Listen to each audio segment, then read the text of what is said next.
আমার যেই যোগ্যতা, আমার যেই সাধ্য বা সামর্থ্য, তার থেকে সৃষ্টিকর্তা ঢের বেশি দিয়েছেন। এদেশের মানুষ দিয়েছেন, এদেশের পরিচালক, প্রযোজক, দর্শক, মিডিয়া, সাংবাদিকরা দিয়েছে আমাকে। আমি এটা ঋণ শোধ করতে পারবো না।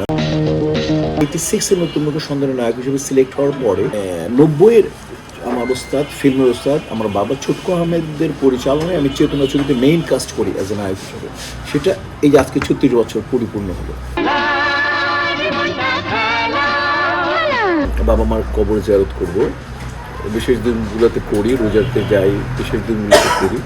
এটা একটা ব্যাপার আছে। আর আমার ছোটো ছেলে বাইরে আসছে, ওকে নিয়ে যাব বাবা মার মানে দাদাদের কবর জিয়ারত করতে। এরপরে আমার একটা চ্যানেলে আমার একটা ইন্টারভিউ আছে, ওই চ্যানেলে আমাকে যেতে হবে। এরপরে পরিবারকে সময় দিব। সবসময় তো যারা সেলিব্রিটি তারা হয়তো মানুষের কাছ থেকে সারপ্রাইজ পায়, কিন্তু আপনি ভাবির কাছ থেকে কোনো স্পেশাল কোনো সারপ্রাইজ পেয়েছেন কিনা? হ্যাঁ, তোমার ভাবি সবসময় মনে করো যে এই আমার ম্যারেজ ডেতে, আর ওনার তোমার ভাবি তো টিচার, ওনার একটা আর্ন করার একটা জায়গা আছে সবসময়। তো উনি আমাকে সবসময় মানে আমি পাঞ্জাবি খুব পছন্দ করি, পাঞ্জাবি অথবা পারফিউম বা শার্ট, উনি সবসময় আমাকে তোমার ভাবি এটা কিনে আমাকে দেয়। হ্যাঁ, এবার আবার একটু আসি, দীর্ঘদিনের কেরিয়ার, লম্বা সময়, এই লম্বা সময় প্রাপ্তি তো আছে, অপ্রাপ্তি কি বা আক্ষেপ?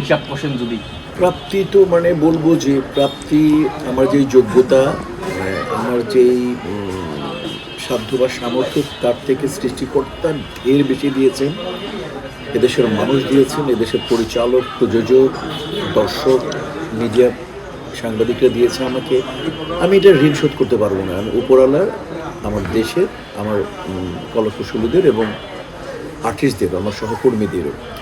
অপ্রাপ্তি একটিই থাকবে, সেটা হচ্ছে যে যখন আমরা কাজ করি আজ থেকে 36 বছর আগে, আমি আরও আগে কাজ করি। আমি 86-এ নতুন মুখে সন্ধানের নায়ক হিসেবে সিলেক্ট হওয়ার পরে প্রথমে এজে মিন্টু সাহেব ছিলেন জুরি বোর্ডে।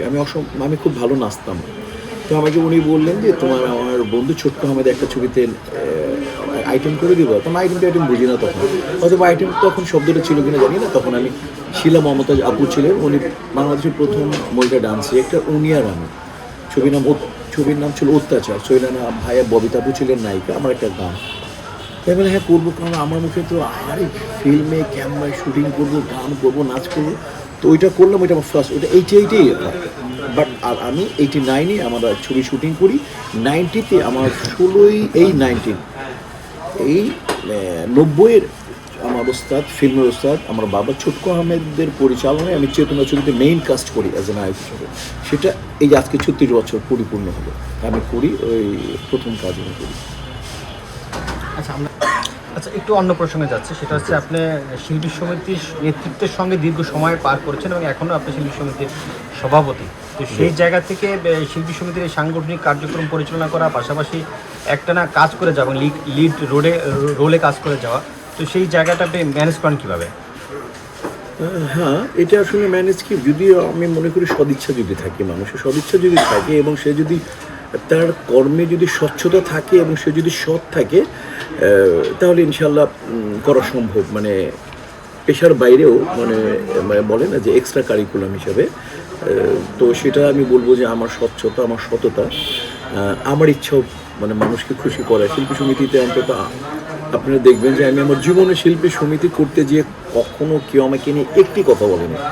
আমি 3বারের প্রেসিডেন্ট, 2 টাইমস যে টার্ম ধরে সেক্রেটারি, 3বারে আমি সিনিয়র ভাইস প্রেসিডেন্ট ছিলাম। কিন্তু আমাকে কেউ বলতে পারবে না, শিল্পী সমিতি নিয়ে আমাকে কোনো কথা বলতে পারবে না। আমি কোথাও গেছি, অ্যাডভান্টেজ নিয়েছি, কাউকে আমি মেম্বার বানিয়েছি, এরকম আমার ইতিহাসে নেই। তো সেই জায়গা থেকে মানুষ প্রচুর ভালোবাসে, সিনিয়ররা ভালোবাসে, সমসাময়িকরা আদর করে, ছোটরা স্নেহ করে, সম্মান করে। তো কাজেই আসলে এই আমি আমার যে বললাম না, স্বচ্ছতা, আমার সততা সবচেয়ে বড় পুঁজি। এটাকে দিয়ে আমি খুব মানে মানুষের মুখে মানে আমার যদি আমি কষ্ট করেও যদি মানুষের মুখে হাসি দেখি, তাহলে আমার ভেতর মানে কি বলবো, মানে অন্তর থেকে আমি হাসতে থাকি।